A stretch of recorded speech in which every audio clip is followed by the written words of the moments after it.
One of us. I heard that, AJ. Tony, see? You always talk about somebody else trying to be slick. Nah, man. Nah, you good. You trying to live up to that shirt, huh? Which shirt? The Flash. Oh, the Flash. Nice. All right, niggas, y'all ready? Shauna, you ready? I'm ready. All right, bet. Let's go.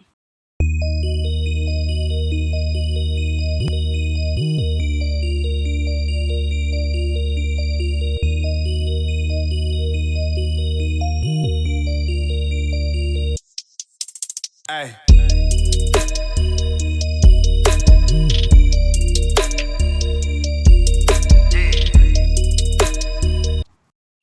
Thanks for joining us and welcome to the podcast. Follow us at Blerdimension here on YouTube, Instagram, and TikTok if you haven't already.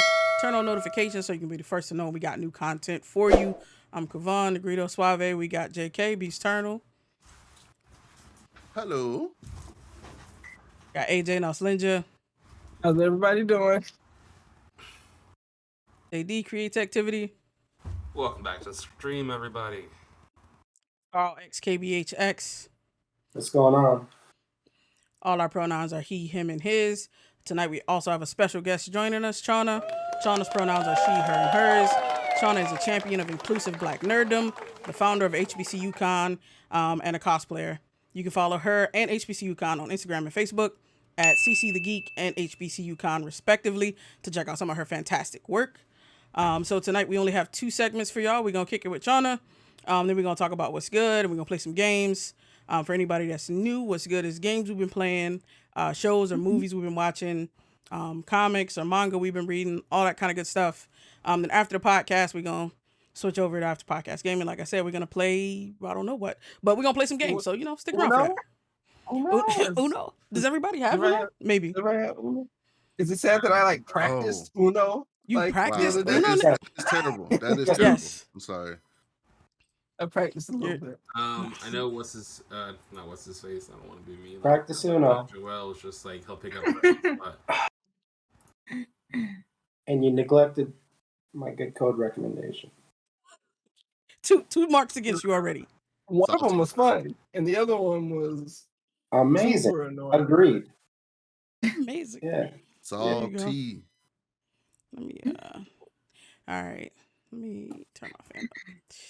All right, y'all. So, Chana, let's talk about your background a little bit as a Blerd. How did you get into nerd stuff? Did family member or somebody you looked up to put you on, or did you just kind of stumble upon it? How did that happen for you?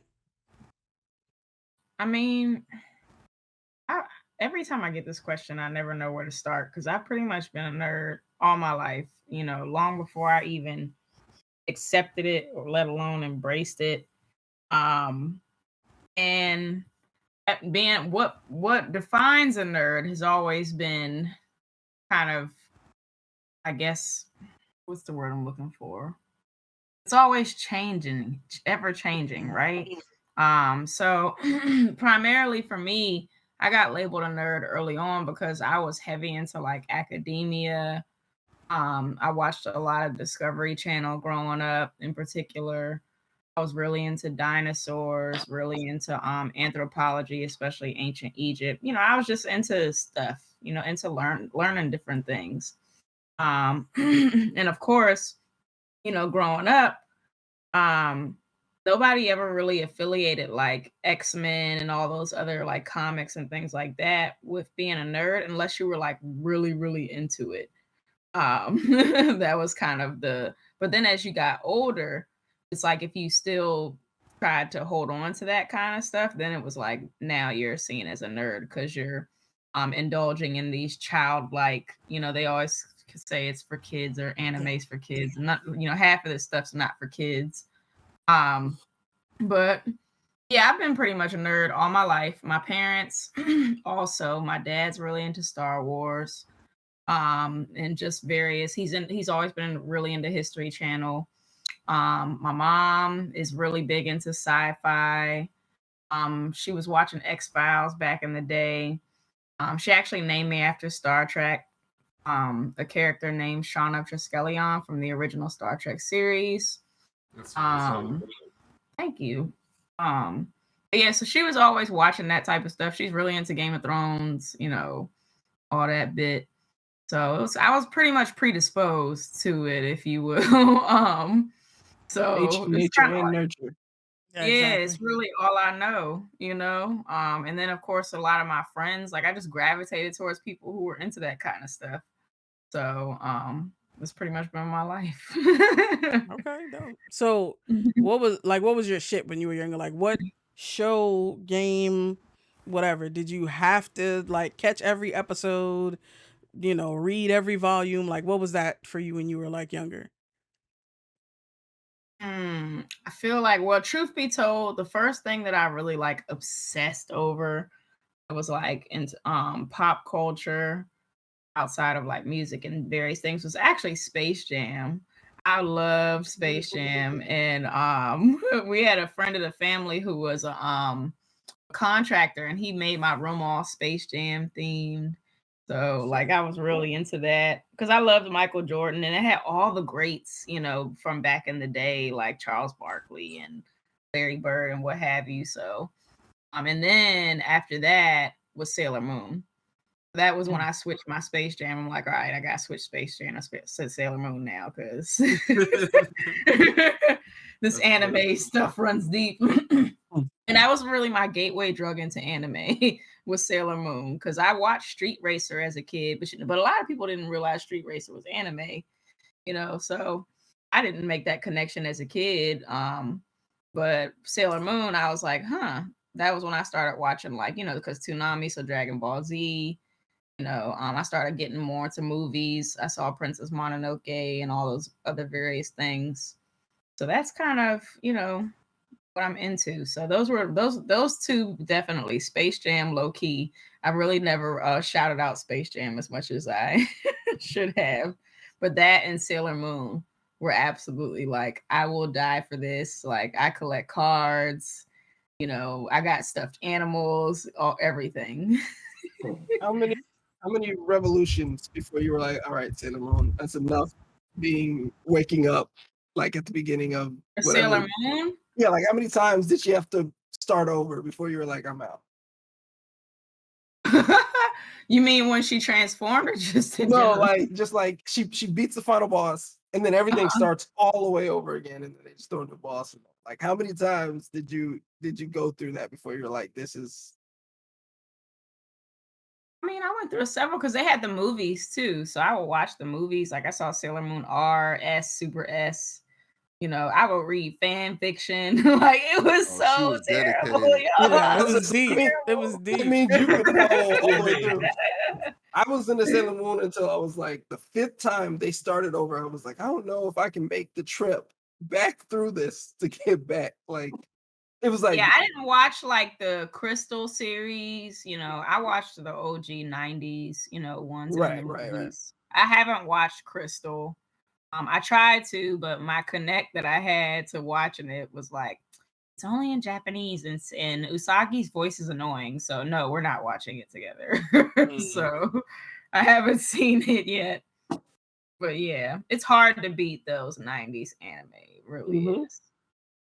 It really is. So that's why Demon Slayer is my new favorite, because I feel like Demon Slayer is so well choreographed, and the animation is beautiful, and it's a really good story too.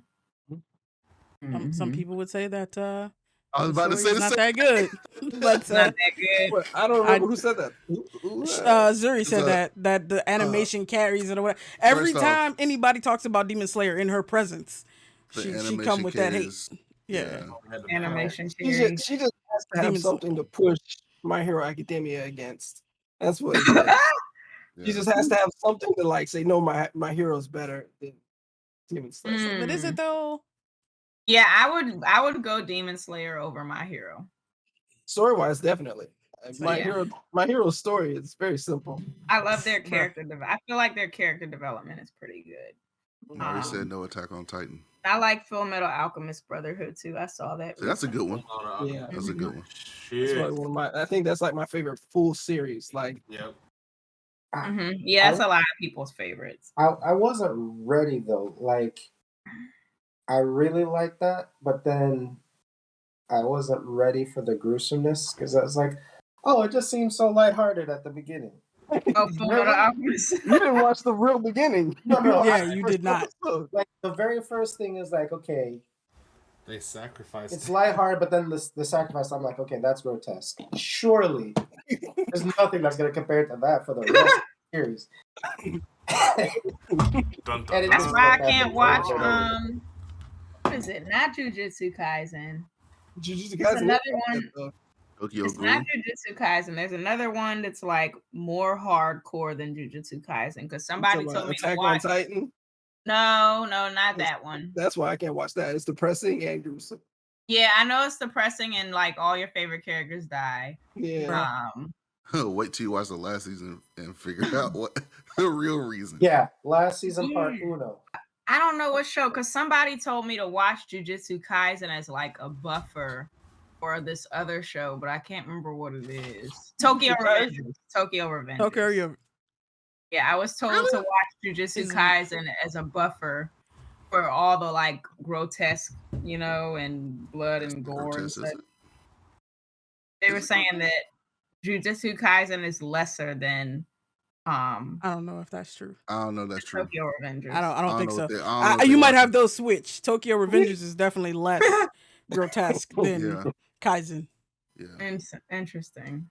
Kaisen. Yeah, I was watching episode like 6 again, and there was literally like a half mutilate, like a half body, like a half just sitting there. Like they just found a corpse, like just half of it. And I was like, yeah, I forgot how kind of like gross this is.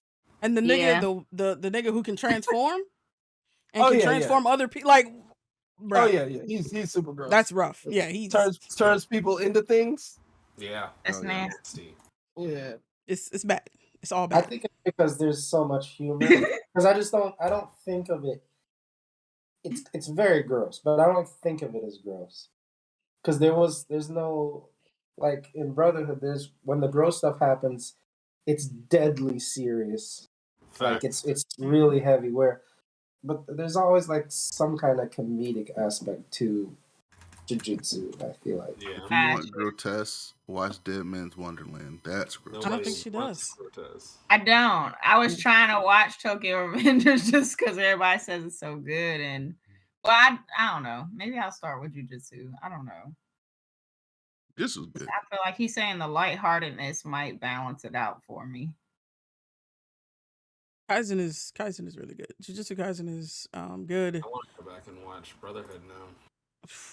I know. I kind of want to rewatch it because it's definitely a lot of pieces. You can't look down at your phone for a second, or you're like missing a lot. Facts. I mean, some of us don't have those worries because we watch anime in English. Not myself, but some of us here present and accounted for. Right. I mean, shoot, even watching it in English, it's just a lot. It's like one of those shows where like you need to pay attention or you will miss an important piece of the story. I just need to be able to look at my phone while I'm watching TV. So I make the sacrifice. And some of the voice actors are good. I think that was an old problem that people are just perpetrating through to the future. Like, I think it's old. I think now there's good voice actors and all that stuff. It depends. Oh yeah, much better. But yes. Yeah. So, what did you want to be when you grew up? Well, first I wanted to be a paleontologist, but I didn't know that word, so I said a dinosaur man when I was a kid. Then I wanted to be a marine biologist for many years. And then I wanted to be a detective. Like once I got to high school, college, because marine biology was such a hard program to find. Like so few schools offer that. We pretty much got to do biology and then, concentrate in that or do grad school. But I wound up seeking out criminal justice. Like I was into HBCU and all that. So I was like, I'm going to do that, kicking the door, on the Dateline dudes. So,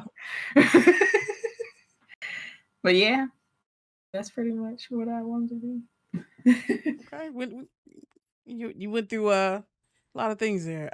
So like, how did you get into cosplay?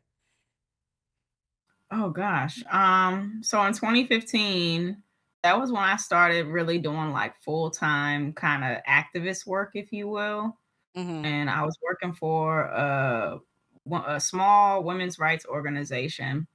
So I, pretty much was working, had a little bit of disposable income, and was like, I want to do all the things that I never got a chance to do, because I was busy in college or in grad school or, just ripping and running.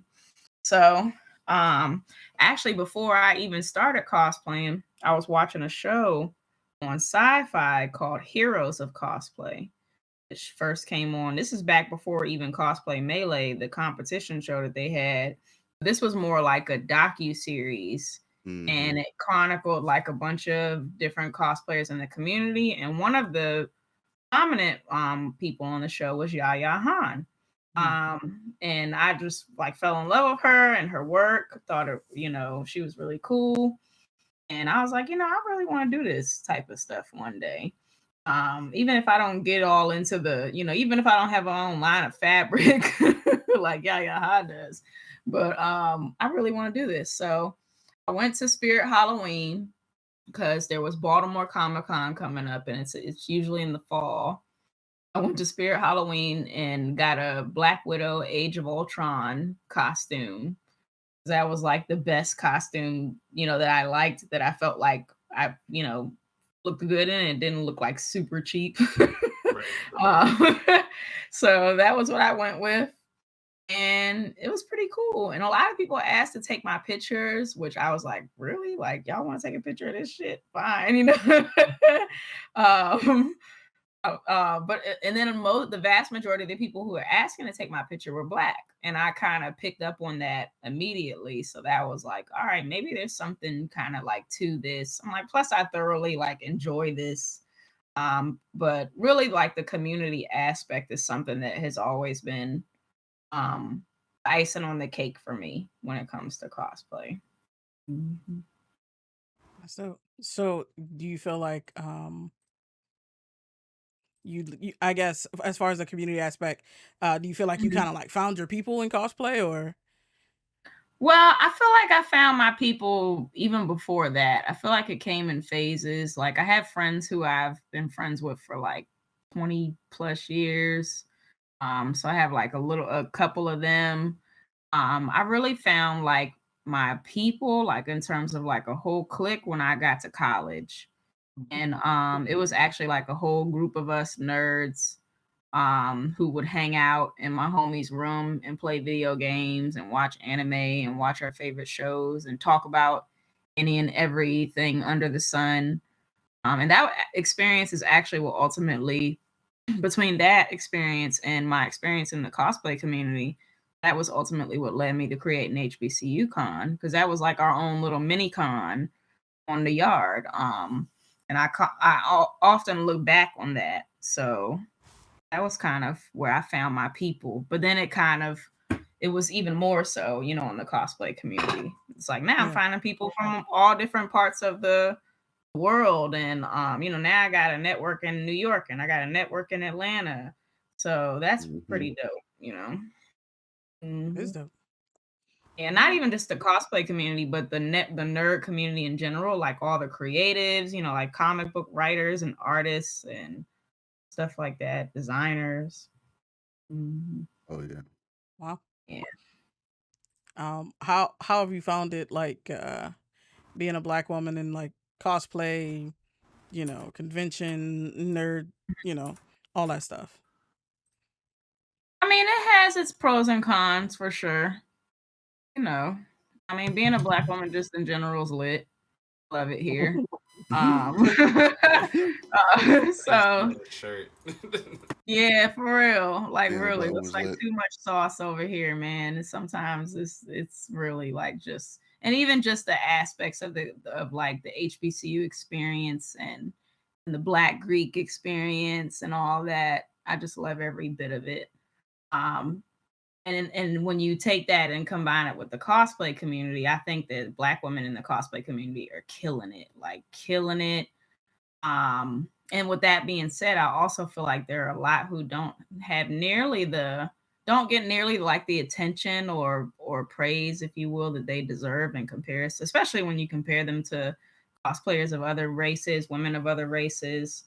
Even when it comes to like the upper echelon, you compare them to like the upper echelon of the white cosplay community, it's no comparison. It's no comparison. Like, we have maybe 1, 2, cosplayers who got like more than 250,000 followers, and maybe like 3 or 4, maybe 5 with more than 100K. I mean, it's starting to have more folks like kind of pop up, but it's a lot, and there's a lot of it's funny because now that I'm taking this freaking diversity and inclusion thing on the side, I could use some of the verbiage, but there is a lot of explicit bias, like where people are just flat out like, oh, they don't care about Black women, and they go out on the internet and say all these horrible things about us. Like I had a picture with some friends that went viral, and guys were saying we were paid models and all this other stuff. And all that is one thing. And I've gotten like comments in person and online. Usually people are like saying stuff that's like outright malicious. It's online, where in person it's like more hypersexualized, like I'm more hypersexualized, saying inappropriate things. Especially white men. Oh my God, they just feel like they can do whatever the hell they want. They love the thumb thug. For a long time. Yeah, and the whole fetishization and all that. But the thing I feel like that gets a lot of Black women, not just cosplayers, but like creatives in the community, is that implicit bias where you're like trying to do business and just trying to like get things done in certain aspects, and you're constantly hitting these walls because because of your position as a Black woman, or your disposition rather, where like you're either being erased, your contributions and your accomplishments are being erased or appropriated, people just straight copying or whatever, not giving you credit for it. There's a lot of that. And it hurts more when it comes from like your own people, any of that stuff always hurts more when it comes from your own people. But like it's just a microcosm of the real world, unfortunately. Like it's no different. I think it's a little bit more exasperated because we're very adjacent to like the entertainment industry. So there's just so many, like me being, a social scientist, if you will. It's a very interesting case study this community is. But yeah, overall, like I wouldn't trade it for anything. And all of those experiences that I've had personally, and experiences that I've like read about or heard about, have also lended me to creating this space, because it's like I want to create a space where that we can be proud of, where people feel safe and celebrated and seen. So that was kind of really big for me. And when I felt like when I thought back to when's the last time I felt all these things, I always look back on my experience at Bowie. So I know that's a long way around the answer, but no, that's fantastic. So I got talking about Bowie. Let's talk about this man Maurice. You went to Bowie? Or is he ragging on Bowie? Oh damn, that would be rude. Did he go there? Did he go there? Or he went to Morgan. Okay. He went to Morgan. Okay, good. 'Cause I was about to downvote it just because he went there. I was about to be like, oh man, it might not be that good of a. Yeah, right. They accept just Maurice. anybody at Morgan, huh? Yeah. That's what it is. no. No, they don't count for character when they get into Morgan. That's all I know. So yeah, it's it's all right. They accepted this nigga. Well, you know, Yeah. maybe they've improved their standards since he left. That's why I was a dark cloud when I visited one time on Morgan State's campus. So talking about Bowie, HBCUcon Mm-hmm. Con is gonna be the in-person part is gonna be on Bowie's campus. So, can you tell us a little bit about HBCUcon? Like who is it for? Like who is this HBCU students who are nerds only? I mean, I imagine people who aren't nerds are welcome to come, but like, Mm-hmm. is that who it's directed towards, or like, tell us a little bit more about it? So I essentially created this space because I wanted to not only celebrate the HBCU community and the geeks that kind of like come out of it, but also bridging the gap with Black geeks at large. Primarily because it just seemed like there was always this disconnect and this unspoken narrative that your identity as a nerd is somehow in correlation with proximity to whiteness, right? So like there are aspects of our identities and things like that. So for example, you know, if you can like hip hop, you can like rock, you can like country, you can be, you can be into this thing, be into drawing, be into basketball. You can be into a myriad of many things. And I feel like Black people don't really get that luxury. Like we're often put into a box and we're not allowed to like be both, kind of like you're either filling in the stereotype or you're not like the other ones, you know what I mean? So that whole bit. That monolithic. Yeah, at the end of the day, we're really just human and we have our own aspects and we have our own culture that makes us who we are.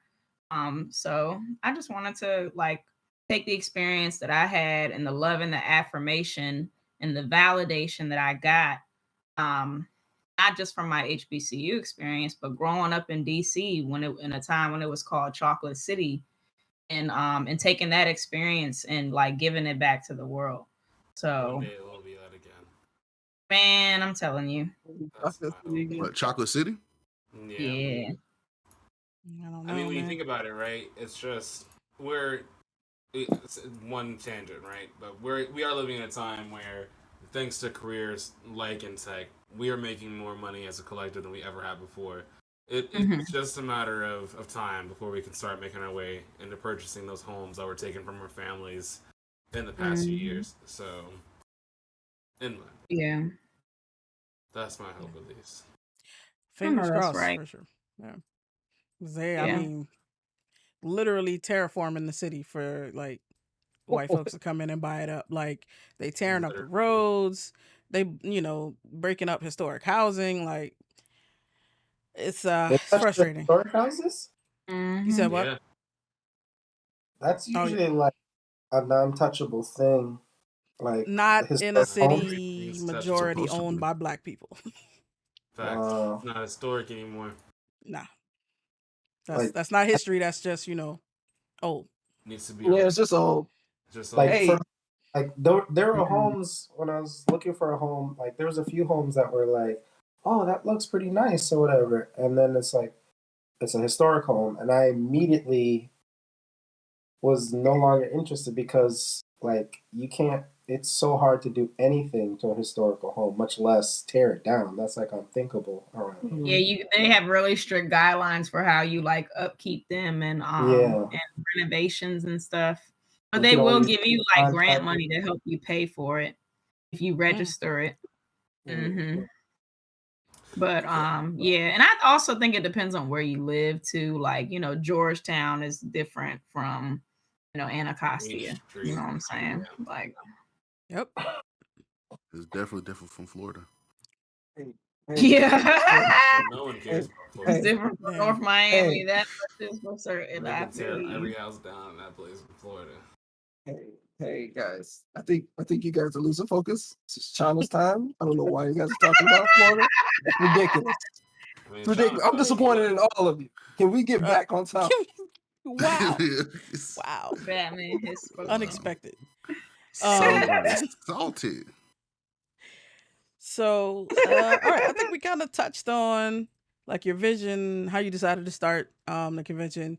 So I mean, let's just go ahead with talking about how has it been like. So HBCUcon last year was virtual only, Yes. pandemic, whatever. Yes. But this year it's a hybrid event, right? There's some virtual parts, there's some parts in person that's going to be at Bowie State. How has that been, like, organizing that and just trying to get everything together and, like, have programming and stuff like that? Oh my gosh, it's been really intense for one, because the Kickstarter campaign in of itself was a huge lift, like a huge lift. And I did not hardly get any sleep. I remember after Kickstarter we met our goal. I got such a good night's sleep. That was like the best night's sleep I had gotten in weeks.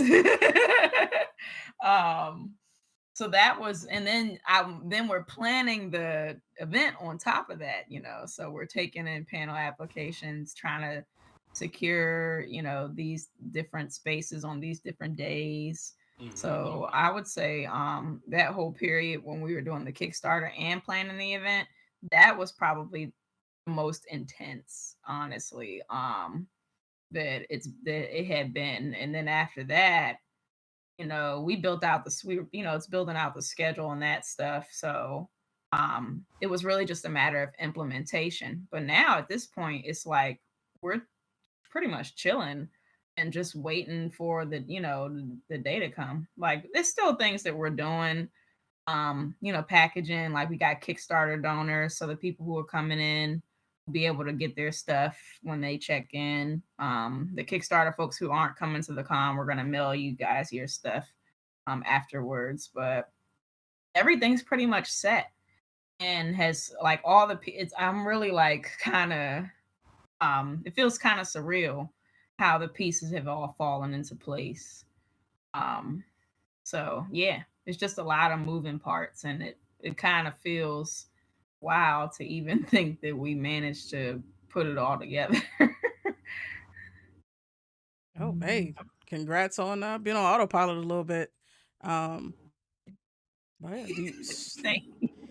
wow, that sounds crazy. Especially Yeah. for, I mean, like, how many people are y'all expecting? Well, it'll probably honestly be a few hundred. Like, I'm honestly thinking it'll be close to 500, That's a lot of because people. we already have a couple hundred pre-sale. Yeah. We sold almost 100 just from Kickstarter. So that was pretty cool. And then like, they're all coming in, like student tickets, HBCU students. We did release some discount tickets for them. So those are just $15. If you're an HBCU student, you just bring your ID.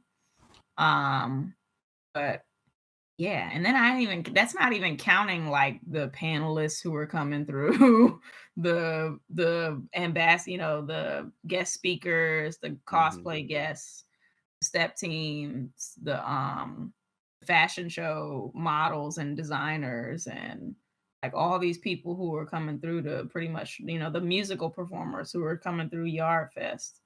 So it Are should be you, are you really guys good. looking for it to be like a for-profit thing, or that's not really the concern right now for that? Well, that's interesting you say that. We've been having that conversation for a while now, and I've really been leaning in the nonprofit direction. Um, I know that there are, like, limitations with that. There's pros and cons to, either one, so I haven't quite landed on where I'm gonna go. But that's the direction that I'm kind of leaning towards. And then for me, it's just a matter of what am I going to do for profit, either for the convention or for myself. Hmm. Mhm. I mean, just one of the things, right, that I would say that I've seen other people do, or at least other communities do, is sell tickets to the con Mhm. in NFT fashion, right? And in that way, you will always Mhm. get a kickback if those tickets are sold. So say someone trades those tickets in the future, you'll receive a portion of that trade. So it's a way to kind of keep Mm. revenue in. Uh-huh. But yeah, that's just a tech head Okay. way of looking at it. Yeah, I know NFT can be a buzzword, and I'm not, too privy to them, but that actually does sound really useful. No, They sounds did that hey. for. We'd be happy to consult on that. Listen, So what are some of the things that are influencing your decision whether you're going to go nonprofit or for profit? So you're leaning towards nonprofit. So I'm assuming Sponsorship. there's a principled reason like why you want to go that route. There's one, like, part of it is like, taking having the HBCU legacy and name attached to my brand, or to our brand rather, and what that means, and how I want to like chart that out. I feel like even if I were to go the for-profit route, that I would still want to have like a foundation, like a nonprofit attached to it. Mm. But the primary advantage for-profit would be I have like more control over my spending. Where, nonprofit, you have funders who are giving you grants or contracts, and you have certain deliverables you have to meet to appease them, or they're not going to fund you in the next cycle. And then every 2 years or every year, whenever the grant cycle, is up for renewal, you have to have people to help you get those applications in, and the guidelines can be very strict, and very precise. So it can take a lot of like manpower to keep that machine going, um, versus for profit, where you can kind of like generate the money, and then you control how you spend it, and you can like have as much of a reserve as you would want, where with for profit you have to spend it. Like, they allow you to have a certain amount of reserve for a rainy day, but you have to spend that money. So yeah. I get that. Mm-hmm. That's cool. You got anything else for HBCUcon? Any other questions about what they doing with that? Is what aspect of the con are you looking forward to the most yourself? Oh man, I don't know if it's any one I'm looking forward to most. I don't want to be cliche and be like, I'm looking forward to it being over, because I don't want to say that. I'm not.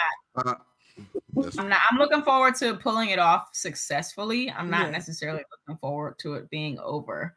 100%. But I think the step show will probably be, a thing, because of course I'm Greek.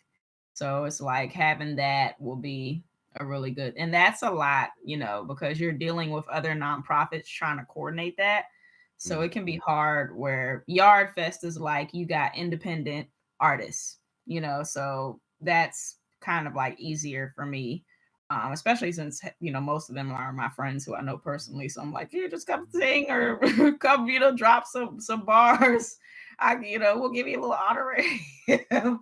So that was kind of simpler versus the organizations where there's a lot more bureaucracy and red tape. And I have to, me being Greek, there's certain like ways I have to conduct myself so that I'm giving them their proper respect. So, and I'm more likely to get the results I want out of that, But it's been really cool too, not just because of that, but in planning it, I've been like reconnecting a lot more with my chapter neos, and the sorors who are on campus, because the Greek council president just so happens to be a Delta right now. So I've like really connected and bonded with them just because of that. I also think having the marching band come will, and seeing like my old band perform like on campus is going to be a treat as well. I know it's different things for different people. Like, some people are really looking forward to the gaming tournament. Some people are really looking forward to just the lounge where they can come and do free play. Some people are really looking forward to the fashion show. Is the fashion show just is gonna be like a cosplay fashion show, or is it just gonna be like a regular like overall fashion show of different? So the theme The fashion show is called Super Slay. It's based off a panel that I created called Super Slay, which is basically a panel on cosplay and costume design, cosplay and fashion design. But the theme for this year is the multiverse of fashion.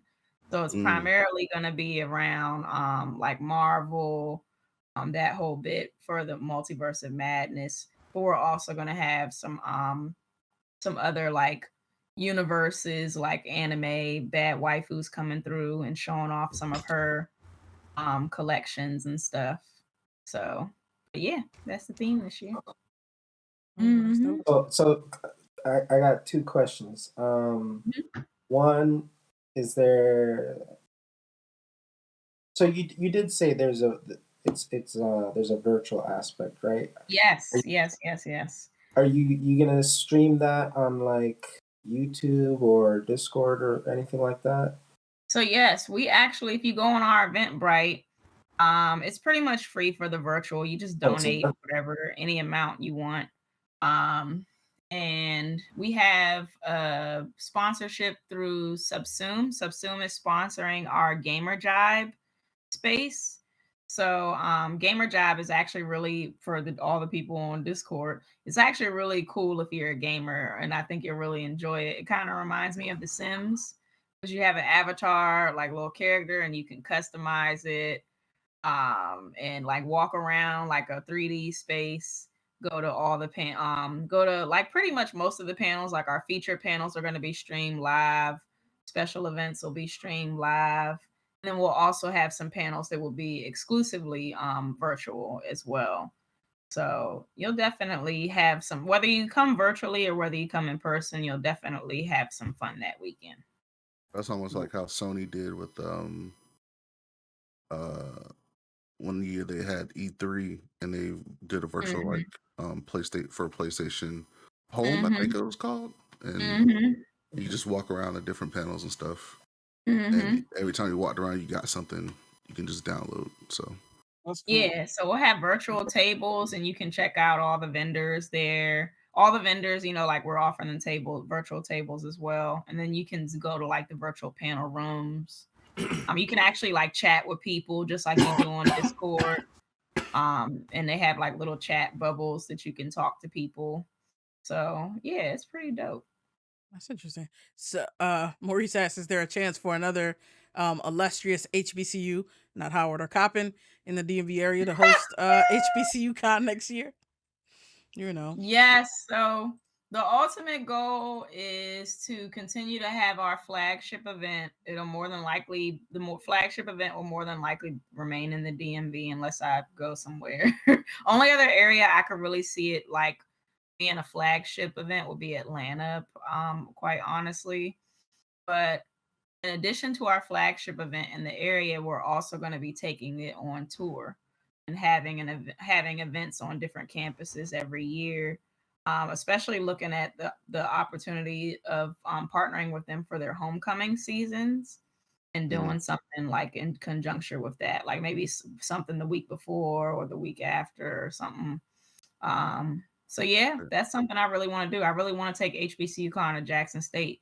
Really want to take it to Miles College and Tougaloo College and North Carolina Central and FAM. Yeah, that's a good one. Of course.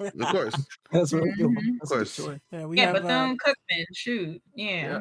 I mean, you could probably skip them, but it's all good. You probably skip Bethune. Yo. Oh, don't say that. That's my soror founded that school.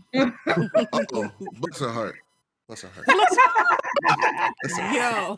Bless her heart. I think Maurice might Or legit bless her heart. There's a difference. Bruh. I think Maurice might specifically be interested in one particular HBCU. Which one is that? Morgan. I think that I'm sure. I've never heard of Eastern Shore. Their food is good. Oh, really? Oh. Yeah. I went there for a conference when I was in undergrad, and they just had like all this. Their spread was like, when you're in college, I had like one plate of seafood. I had like one plate of like fried fish and some other shit, and then I had another plate of just tacos. Yeah, I mean, I Oh, would hope great. they got good seafood over there. Like that would be. It's a pretty Uh, campus. Good thing I already ate. Yeah, my Eastern Shore is a HBCU. Hey man. Ooh, And there's a lot of HBCUs Sorry. that a lot of people don't know about. There's Yeah. hundreds. yeah. And yeah, I was not aware of Eastern Shore. I don't live in the Mhm. DMV area, so I don't feel as bad. I'm aware of the It's, school. it's I had no also idea. I'm sorry. Go it's ahead. also like 2 hours away. You know It's what I very mean? far. So it's, Yeah. Oh, yeah, it's closer to Salisbury. It's in Salisbury actually. Yeah. That's. Yeah. I had a work friend. Well, I don't work there anymore, but he's from Salisbury. And Mhm. he went to that university there. But Yeah, Oh, there's did he? Salisbury and then there's Eastern Shore. Mhm. never Eastern been Shore is to. a D1. Never, I'm learning so I much don't know. today. it's a D1 It school. might be dependent. They don't have a football team, I don't oh, it's in think. the Their MEAC. homecoming is in the spring. It's in the MEAC. Yeah, Yeah. Oh. MEAC and the ECAC. I'm learning a lot about Eastern Shore today. All right. I was learning a lot about the DMV area today, which is nice.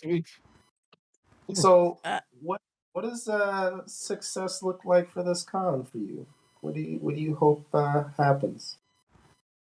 My hope is that people will have such a great time and have so many great things to say about this year that our cup will runneth over in resources so that we can make it even bigger and better for next year and make it sustainable for years to come, quite frankly. I want us to provide scholarship funds for people. I want to continue to have, discount tickets for HBCU students, so that they can come to these events, for the low, as low as we can possibly make it. Because that's kind of how HBCU events are too. Any college event, like the students get one price, and then the alumni and everybody else pays another fee. So that's like the hope, and to really like make it as big as bigger and better as it could possibly be every year, and keep it authentic. That's really the big piece for me. Keep it authentic and genuine. Um Kind of how I frame it is being inclusive, intersectional, and unapologetic. So I want it to be very much a safe space for all Black people, and not just a select few. True. all right. That's Wow. dope. So like, I guess what kind of stuff are you up to today? Like, what's your shit now? What's your fandom? What's your show that you have to see? Like, what is that thing today? Well, I know it's not really on right now, but The Witcher is my jam. I Ain't that have coming gotten back? into. Yeah, it is. I'm Yeah. waiting. Have you read the I books? need No, I need to read the books. They're pretty good. I'm famous for, well, not famous. I actually used to finish books when I had time, but I'll pick up a book and not finish it. I still got a couple books I need to finish. Welcome But, to the club. right, Mhm. I'm I telling switched you. primarily to audiobooks for everything. I know it's not That's not a great bad for idea. brain development, but That's what I do too. Because Fair. I'm doing You something else with my hands. Yeah, that's fair. But yeah, fandoms. I need to catch up on Euphoria, but that's my jam. I actually finished season 1 recently. Makes me so sad. I know. I need to get into Abbott Elementary. I hear that's lit. oh, I love Abbott. Yo, I you need love that. Abbott. so Yeah, good. I You need that. Abbott in my life. The janitor is like my Firefly. favorite character. The By janitor's far. the best character. The janitor's always the best in Mm. any show like that. I'm trying to think of what I'm watching like right now because I was just telling somebody the other day, like I haven't really had time to watch TV in in a minute. Gosh.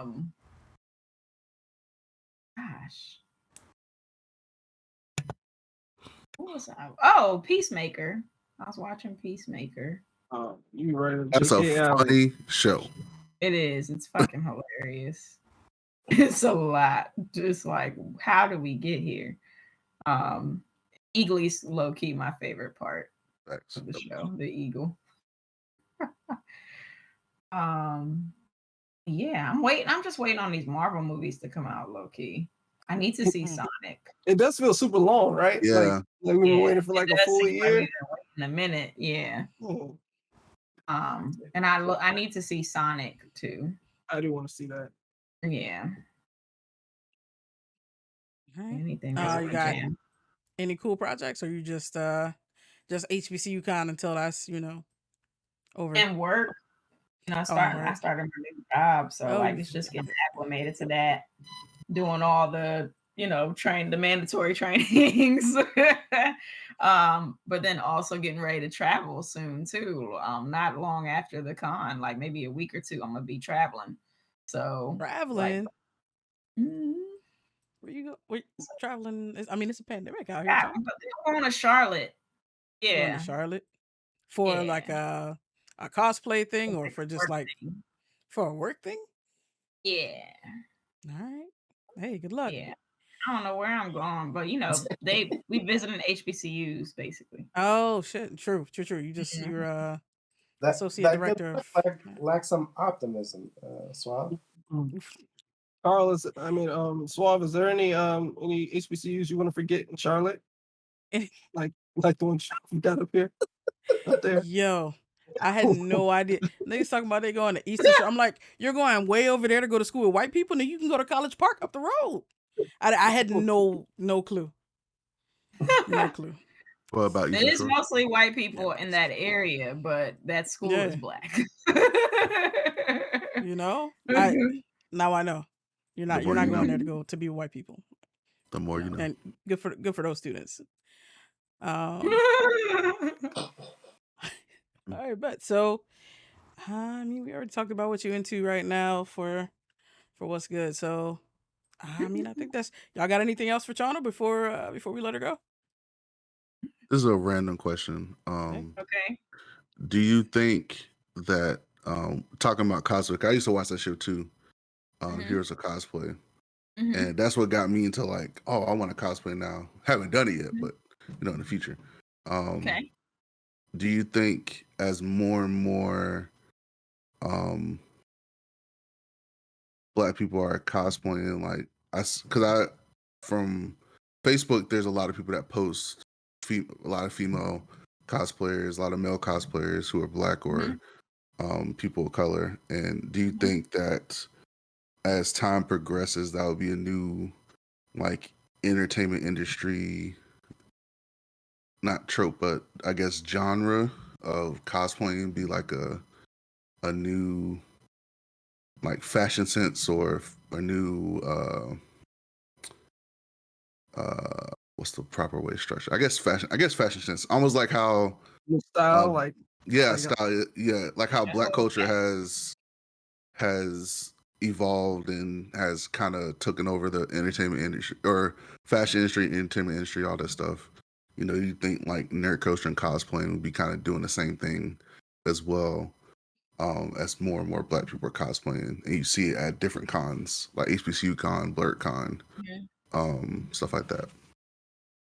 I think we're kind of witnessing that right now. Like we're living in that transition right now, and Black people have always been the standard for what is cool, what is hip, regardless of where you are, what industry it is. Like you go on TikTok, and who there, it's like all our stuff, but we're not the ones making the most money. So it's kind of like, I think back to when they first opened the Museum of African American History, and Barack Obama did a speech there for the opening, and he said it's very possible, like in the struggle for equity and justice, it's very possible to go forward and backwards at the same time. So I see some of that, but I also see growth and opportunities, especially because there's a lot of companies that are like trying to invest in these things. Even with the HBCU movement, like that's this new renaissance kind of, and being a part of that is just kind of surreal in of itself. So I think that, and then the curiosity that sparked on that side, because folks like who look, once looked at me and they're like, oh, she's weird, but we'll let her do her. But now they're like, oh, this is really cool. Like, yeah, I want to be involved in this kind of thing. So I think that that is something that we're probably going to see more of, and just being mindful of, like how we preserve the sanctity of the community, quite Yeah. frankly. Yeah. And I Especially think with that'll be easier said than done. It's just putting in the effort to do it. yeah. Yeah. I only ask that because I know going to fam, you know, and how we had an anime club, video game club, did a whole bunch of stuff with the video game club and the anime club. And we always used to see like FSU doing because it's literally across the street, they would do their own cons or they would do like cosplaying and stuff. And when we tried to get people on board in the administrative side, they're like, oh, what's the point of this? You know, this, and that. And so like that's why I Trust me, asked. that's what I was dealing with when I was trying to have this event. Like I've been trying to do this since 2019. You know, I've been talking to people on campus, and mind you, I graduated from this. Like I graduated from here. My aunt graduated from Bowie. My dad went to Bowie and worked for Bowie Campus Police. I got I got the Presidential Student Leadership Award, the top award that you can get that's not like strictly academic based. And for me to have, you know, founded the alternative spring break program at my alma mater, and for me to have done all that and to have the connections that I had and still have to jump through so many hoops, you know, just to get that buy-in, I get it. I get it. And that's ultimately why, like, I really want this thing to take off. And I feel like the bigger that it gets, it's going to become like undeniable. Like, they're going to want in on it. And I think we're seeing that now because you're starting to see HBCUs are getting gaming and esports programs. FAMU has a like saw that before. Yeah, you never saw that before. So it's like it's time we take a stake in this. We're spending all our money on this shit. You might as well make a little bit. Yeah, or at the very least have an outlet to enjoy ourselves. Yeah, that's one of the things we were fighting for. Yeah. Yeah, we especially for a video game club that's like Crescent, who's not here, but he started the video game club, and we were fighting for that for years of trying to get an esports team, trying to do a convention, and they kept. But we had administrators not show up like to meetings, like because they didn't care, and we were like, "Yo, y'all just okay? Y'all gonna be in the back on the bandwagon." Now they're like, "Oh yes, do the esports thing, this and that." I mean, I'm glad that they're doing it now, but but I would rather like see, especially with cosplay, like you know how at cons they all has like the cosplay girls like dress up, you know. How about have the models from different HBCUs do the same thing for you know, and try to start a program like that. So I mean, like you said, we kind of seen it now, but I was just curious on what you thought about that. So yeah, absolutely. And not only that, but I think it'll help possibly create pipelines and opportunities for people to get more into like costuming, you know, and open doors for cosplayers and to get into that as well. And just having, you know, sometimes it doesn't always have to be a means to an end. Sometimes you just need an outlet and just need a hobby. And I think that now we're seeing like we have the kind of like the luxuries and the liberties to be able to express ourselves.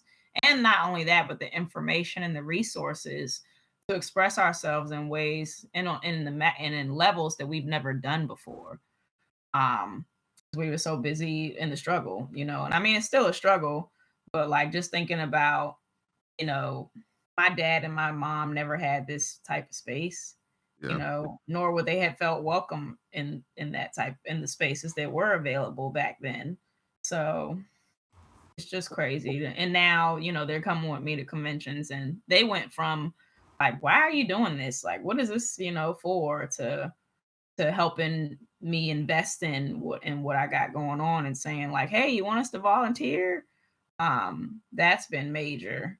So I think it'll turn around. We just got to really push this thing. And now for us, it's like we're the ones who are coming of age, you know, eventually, you know, we're going to be the old people in charge. So we just got to make sure we stay humble so that we're not the ones waving the church finger at the younger generations when they're trying to get their feet off the ground, you know. Yeah, absolutely. Cool. So speaking of cosplay, I have.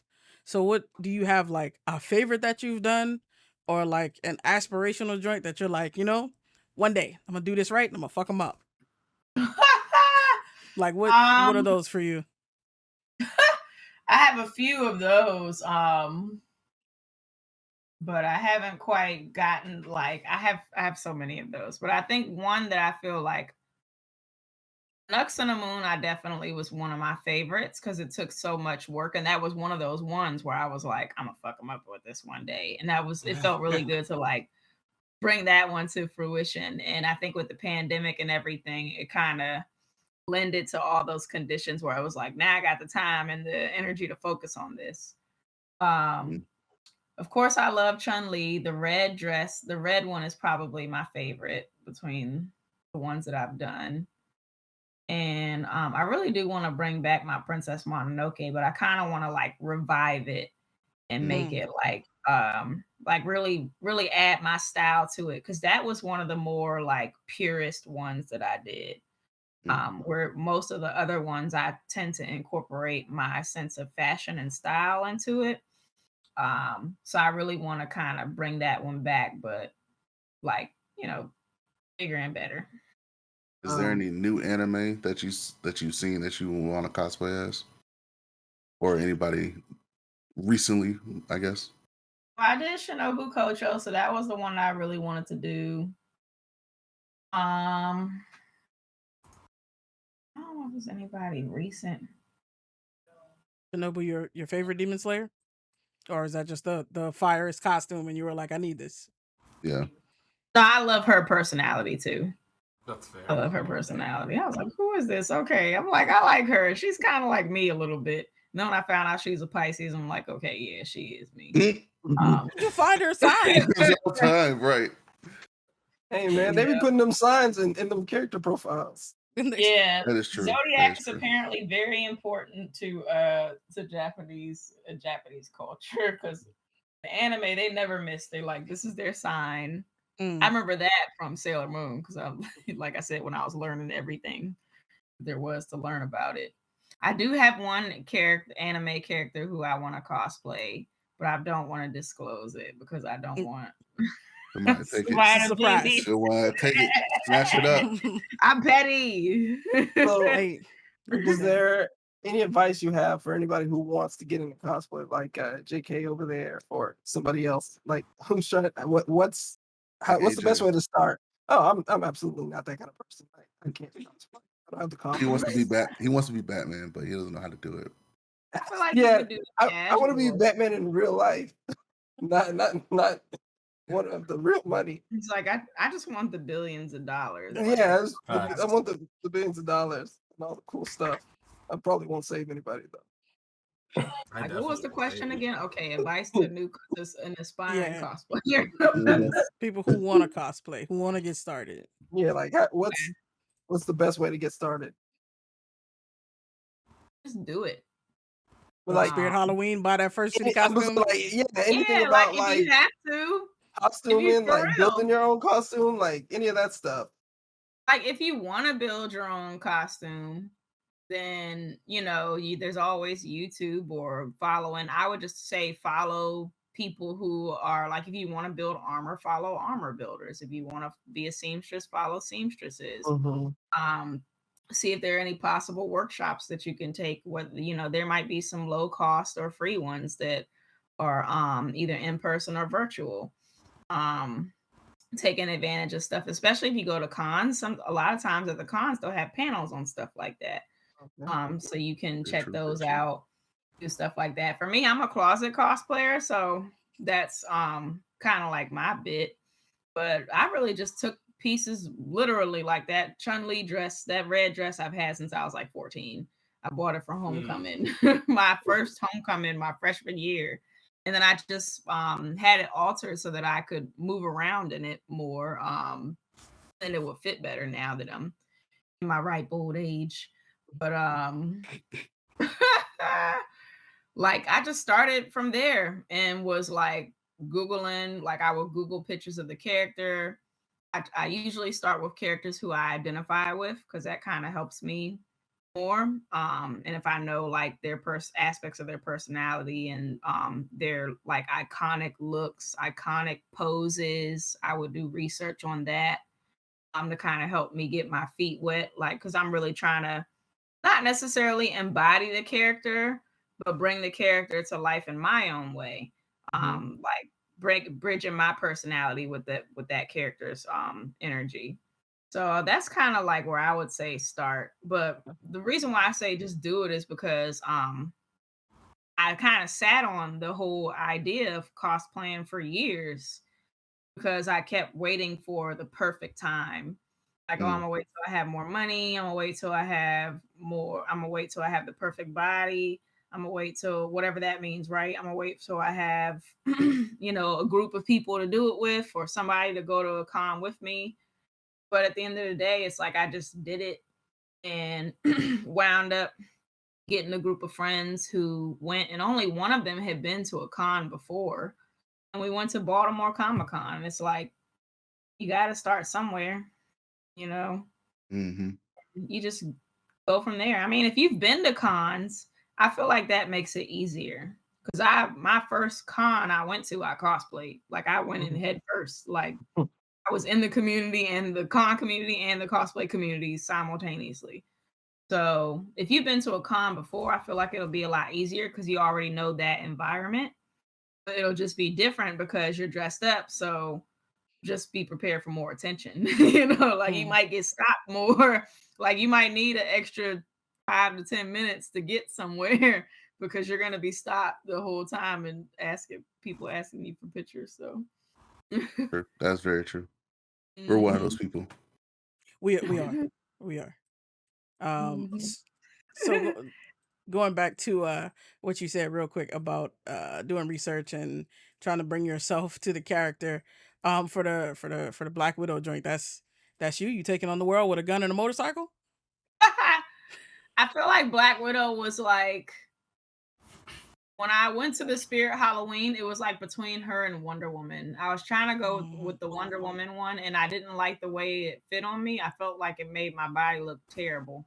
Because it just wasn't, like none of that stuff's tailored to like your proportions or anything. So Black Widow was like the more versatile, but then it was also like badass assassin. Like, yeah, I'm with that, Listen, I'm down to create an assassins organization whenever you are. Yeah, Nope. you know what I'm saying? See, I have some great ideas for that power. Nope. Yeah, I love women who can kick ass. You're not the That's leader. always been a thing for me. I mean, I'd be the guy in the chair. I don't have to be the leader. He'd be Charlie. He'd be Charlie with his angels. He'd just be on the radio somewhere. Exactly. Angels. Okay. That's Not this No, one. he'll be dethroned Devils, in that my man, position. Charlie and his devils, taking his Right. devils. I've never Or he seen said, assassin blue light eyeglass. I'm done. Yo, he had to go at you like that. Rip. All right. That's why. That's his greatest disguise right there. His glasses. He didn't want you to know he was an assassin. That's why he got the blue light glasses. Do y'all got anything else? Chana, you got anything else for us? Anything people should know about you, about HBCUcon? How do you put one on? Like, Oof. how do you That's even a great question. Yes. put in a How do you con? put on a con? Yeah, that's That's the the thought question I've alone been is getting. overwhelming. This is my first time ever doing this myself. So, I mean, I've helped other people put on conventions, I've helped other conventions get off the ground. But like running my own business has just taught me so much. And then not even that, but just in my journey, in my career and like in Greek life and all that, it feels like everything in my life has kind of like led to this moment, into this like organization and really this movement.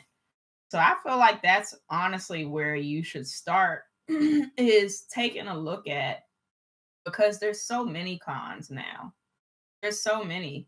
And you have to really like take a step back and think of like, how am I going to set this con apart? Like, how is this con going to set itself apart from all the other cons that are out there? And that was something that I really like when I was conceptualizing this in like 2017, 2018. That was what I really wanted to do. Like, I wanted to have an event that was pro Black and, you know, pro nerd and all these other things, and kind of spoke to the essence of like all the things I'm passionate about and who I am. But I also didn't want to reinvent the wheel, because there are other Black conventions that are out there, you know. So it was more of like, how are you going to enhance this space, as opposed to, you know, kind of like basically just creating another con just to create one, you know. Whether, and it doesn't have to necessarily be a blurred convention or a, you know, a HBCU or any of that stuff. Like, it can be, you know, like my homegirl Anita, who has the Cost Gala. You know, that's not explicitly a Black event. It's a Black run event, and, you know, she goes out of her way to make sure that there's diversity and inclusion amongst like her staff and ambassadors and stuff. But you can create something that's totally whatever you want it to be. It just has to be something that is unique. That's the first thing. And then the second thing is, a mentor told me this: don't be afraid to start small. So that was the first thing I like, after I kind of did some market research, if you will, and asked some sources that I really trusted, like, yo, what do you think of this idea? And got the trademark and everything before I even put it out, because I just felt like I was really onto something, and I'm not gonna let this get away from me.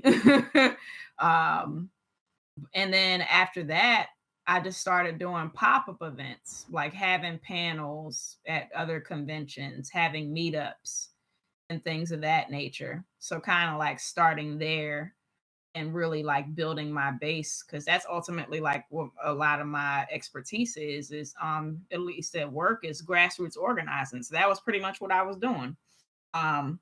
Especially because I ain't got the money to throw 20 grand or however much at this, because that's ultimately like, you know, a lot of these people got money, you know. So it's like, if you don't have that, you got to really be people oriented, and kind of build your network, and do the work, and kind of create content that speaks to why this space is important. That was why I created the panel A Different World, HBCU Geeks, because it spoke to the vitality of the convention and why the space is important. So that's kind of how you want to look at it, is really like stepping outside of yourself. Because I feel like a lot of times we are so passionate about something and we want it so bad that we wonder why, like, why don't you just get it? Like, why won't people just give me this money? Or, you know, it's almost like a sense of entitlement to a degree. But you really have to convince these people, like, why should they invest their hard-earned money into your idea? You know, and not only just whether or not is it a good idea, but can you be trusted with this idea and with this money? So it's so much that goes into it. And I somebody asked me if I was going to do a master class in it, because it's been so long. It's been such a long road for me.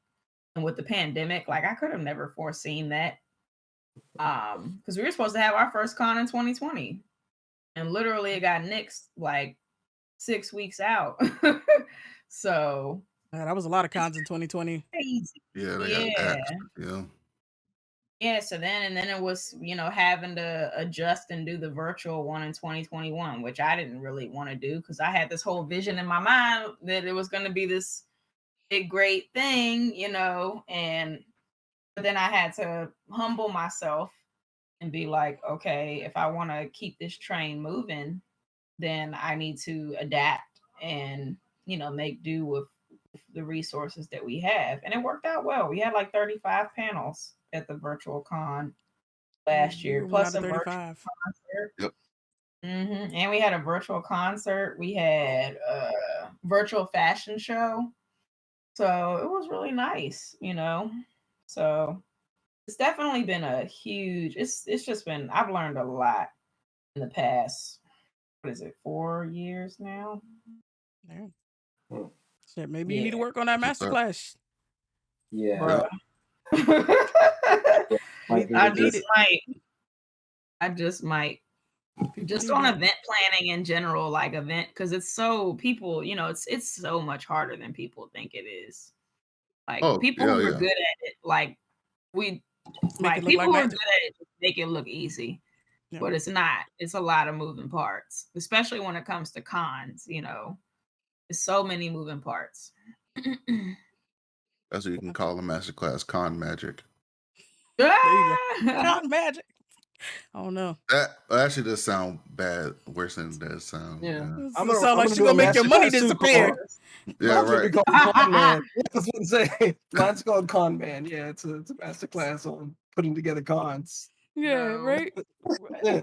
Or convention magic. That would be better. Convention magic. Oh God. That's a little better. Conventional magic. Convention. Oh my gosh.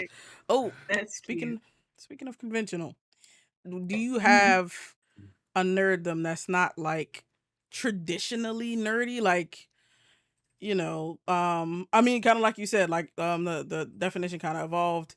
They call academic, leaning people nerds, but like as far as like stuff today that people consider nerdy, anime, superhero stuff, comics, all of that. Do you have something outside of that you like really fired up about? Like, I guess for example, Marcia is really into like fashion, really into pop culture. Those are some of her like nerddoms that aren't, nerdy in the same way that like I would say I am and like most of the guys here are. Do you have something like that?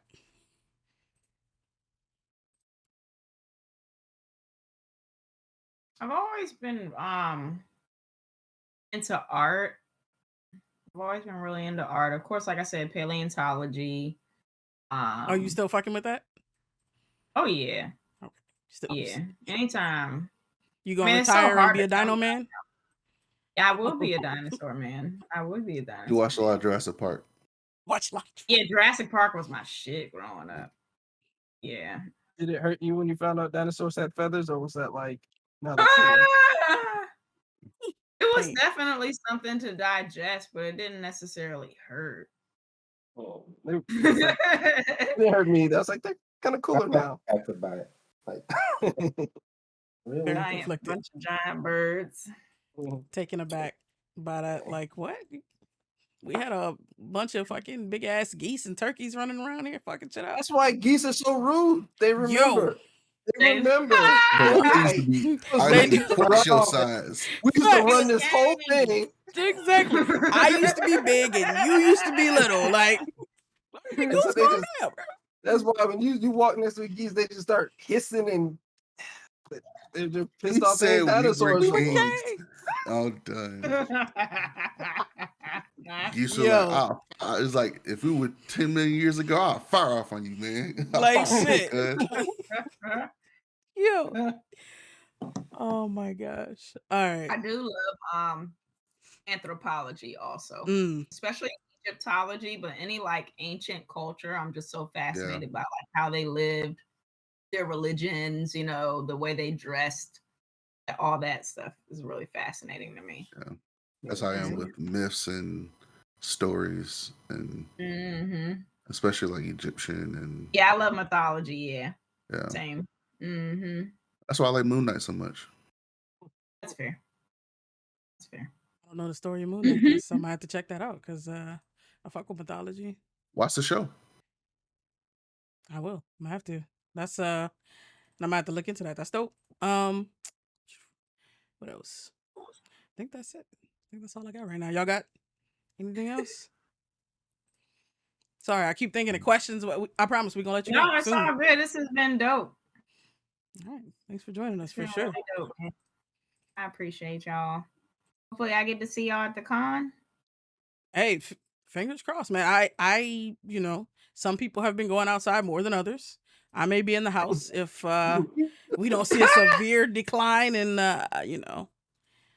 cases, and because I had COVID before. I'm pretty sure before the big outbreak, and then I had it again. That was November 2019, and then I caught it over Christmas, and Not trying to catch it a third time. I'm not trying to tangle with that thing again, man. Like, and I was the sickest I've been in my whole life, both times. Hey, third time's so, a charm with immunity, man. Hell, Three strikes. Three strikes and I'm out. immune. Fuck around and get strikes, long you're haul immune, COVID or man. some shit. Nah, 3 strikes. Nah, nigga. 3 strikes. You're immune. No, I intend to. I mean, I might be attending digitally. I plan to be up in that digital number. Yeah, it's probably that digital situation for myself as well. That's what's up. I do really want to go, but we'll see. What? Yeah, Your avatar can meet up with my avatar in the digital world, man. So don't worry about it. There you go. Boom. Hey, Maurice bought a ticket. That's what I'm talking about, fam. Better buy a ticket with all that money he got. Hey, Maurice, buy everybody a ticket. I can buy a ticket. How about that? Everybody in the chat. Yeah, a ticket. There we go. Tickets on Maurice. That's what you should do if you're a real one. Exactly. And Carl plane tickets too. There you go. Yeah, me and Carl plane tickets as well. Cause yeah. So they can. There you go. We That's all we need. Not asking for much. Not asking for much. Maurice is a billionaire. He didn't know. As a HBCU illustrious alumni. Oh my gosh. This motherfucker. I must be missing out in the chat. Yeah, on Twitch. Cut. All right. Well, yes, I appreciate y'all. This has been so much fun. Definitely. We appreciate having you. Y'all got any last words for Chana? The last word. Thank you for coming on. Thanks for joining. Yep. I do that master class because like putting on a con is definitely something I've thought about, but like been terrified immediately. So maybe not. I mean, it's something to talk about for sure, and I don't think that that's something that could be really done in a master class. Like it could be like an intro, but I really think that that's like a long-term consulting or mentoring type project. Honestly, I'll work too. Yeah. Or release some YouTube videos. Yeah, we can do some knowledge sharing. Yeah, and I'm with it. That. All right, Shauna, thanks for joining us. It has been great to have you. And we are, looking forward to HBCUcon. Thank you so much. I appreciate y'all again. We'll see you later. Better have a fresh face on here than Tex. Disrespect. Wow. Yeah, she had to dip on that.